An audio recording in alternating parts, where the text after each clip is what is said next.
রাজনীতি করে। তো এখানে হচ্ছে আমার হাজবেন্ড হচ্ছে আজ থেকে 20 বছর আগে সে তো ছাত্র দলের নেতা ছিলেন 24 বছর আগে। তো সেই ক্ষেত্রে আজ থেকে 20 বছর সে দেশের বাইরে আছেন।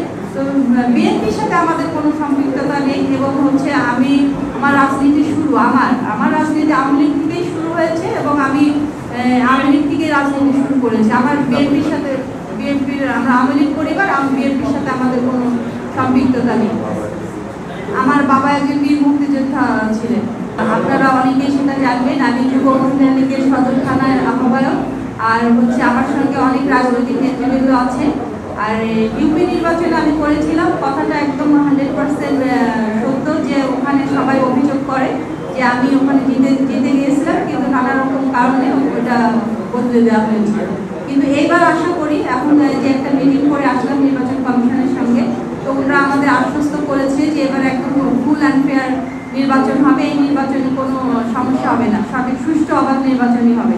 তো আশা করছি এই নির্বাচনে ওই ধরনের কোনো সমস্যা হবে না। বৃহত্তম কিছু রাজনৈতিক দল আমাদের ভোটে অংশগ্রহণ করছে না, তবে এই কথাও সত্য যে আমাদের সাধারণ জনগণ যারা আছে তারা উৎসব মুখর পরিবেশে ভোট দিতে যাচ্ছে। তারা অবশ্যই আমাদের 29শে মেতে আমরা উৎসব মুখর পরিবেশে তারা ভোট দিতে আসবে। তারা প্রার্থীর জনপ্রিয়তা এবং প্রার্থীকে ভালোবেসে এখানে আসবেন। অবশ্যই উৎসবমুখর পরিবেশে আমাদের ভোট হবে। আমার নির্বাচনের প্রধান, আমি যদি জয়যুক্ত হই তো আমার প্রধান এবং প্রথম কাজই হবে হচ্ছে নারীর অর্থনৈতিক মুক্তির জন্য আমি কাজ করতে চাই।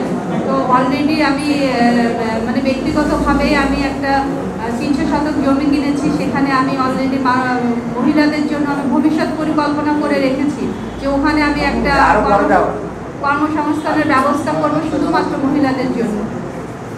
মহিলারা অনেক বঞ্চিত লাঞ্ছিত, সেজন্য তাদের জন্য আমি নানা রকম কর্মসংস্থানের ব্যবস্থা করতে চাই। নগদে 500 টাকা বা তার বেশি পেমেন্টে পেতে পারেন ঢাকায় জমিসহ 20 কোটি টাকার পুরস্কার।